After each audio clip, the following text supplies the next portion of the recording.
everything that you need to remember before watching 28 years later, The Bone Temple. Nearly 3 decades since the Rage virus has decimated the UK. There are infected roaming the land free as a bird, preying on any virus-free individuals that still remain. But we get introduced to a little gated community on Holy Island.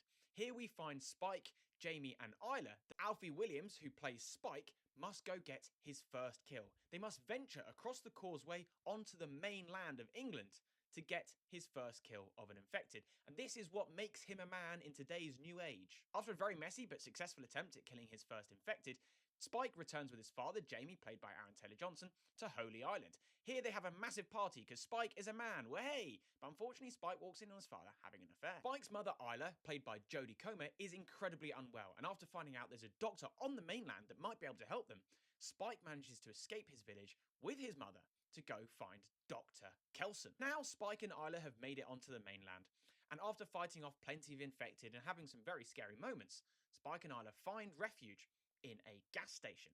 However, it is filled with a bunch of toxic gas, but a hatch on the roof opens up, and a stray Swede soldier comes to the rescue. Eric is a stranded Navy soldier after his comrades were killed by infected, but he comes just at the right time to save Isla and Spike.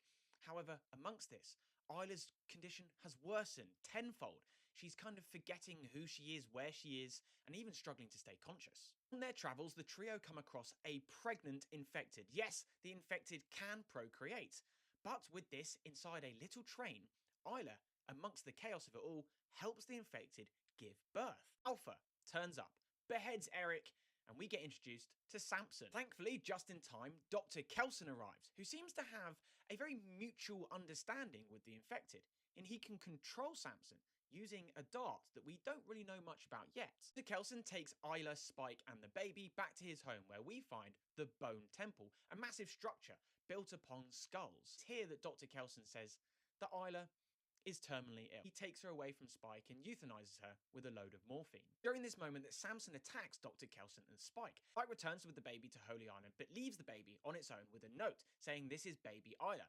He says to his father in this note that he must go away to understand who he is, to explore some more.